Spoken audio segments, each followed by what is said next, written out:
So tough story. Another shocking migrant crime shaking the nation. Tulsa police arresting an illegal immigrant who entered the country under Biden's watch and charging him with the horrific and brutal murder of a Maryland mom of 5 children. Rachel Morin, we now know, was raped, attacked, and killed while she was hiking on a popular route that she had hiked on her whole life in Maryland last August. It's 1,800 miles from the southern border.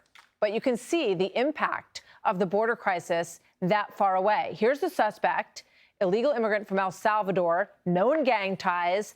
A new report says Victor Antonio Martinez Hernandez tried to enter our country 3 different times through the southern border, successful on the 4th attempt in February of 2023. Now, a month before that, he allegedly killed a young woman in El Salvador and was wanted there for homicide.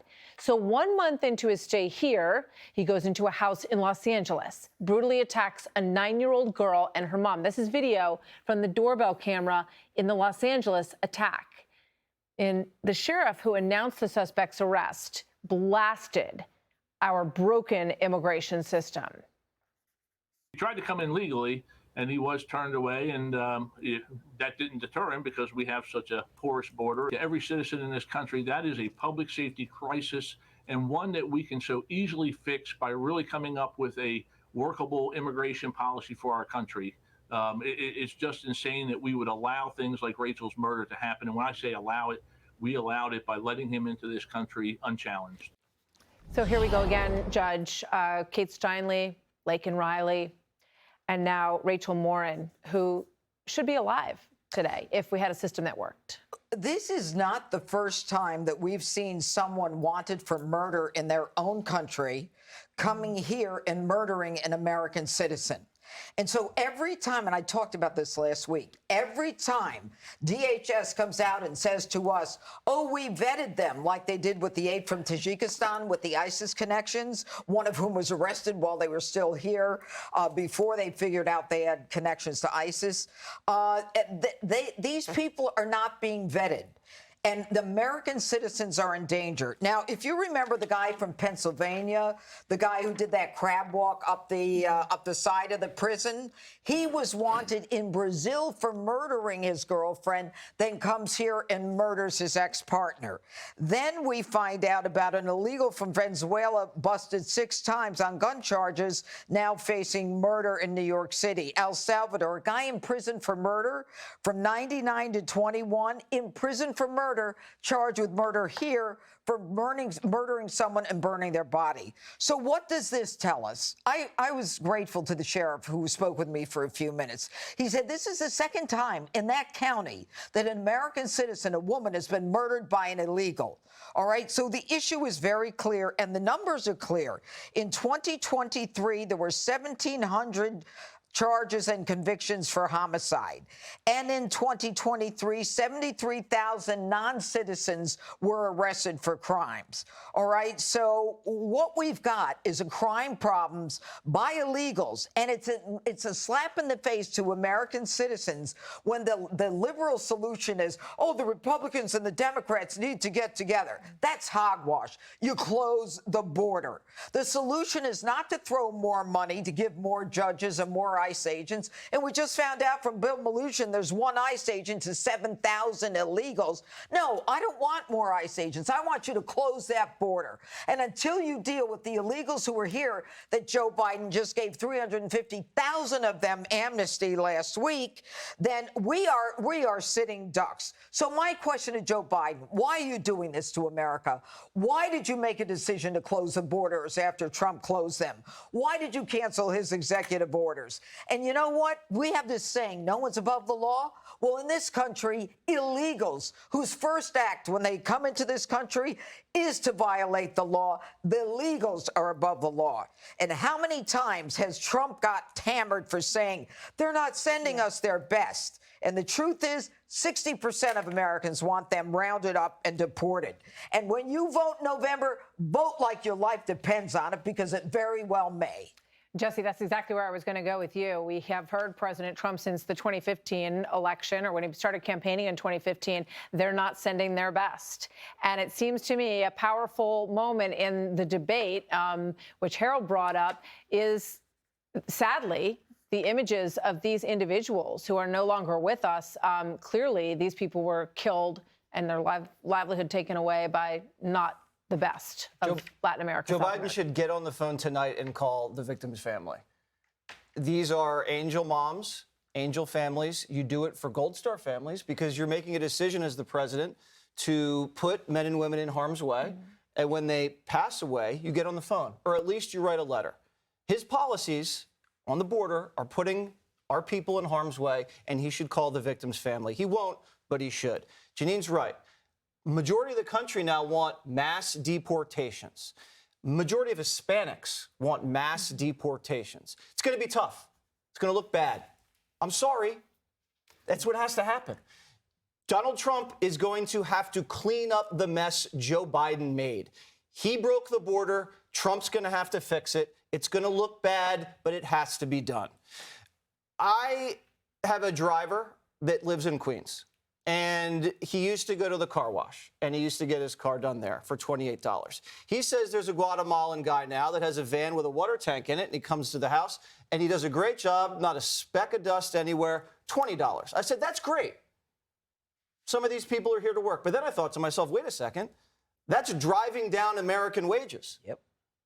And then you look at CNBC that come out with this headline today. Open borders are helping inflation and driving down wages, which is good for the economy. What? How can they say that? Some of these guys work. Some of these guys are on a North American crime spree. You can't take your chance.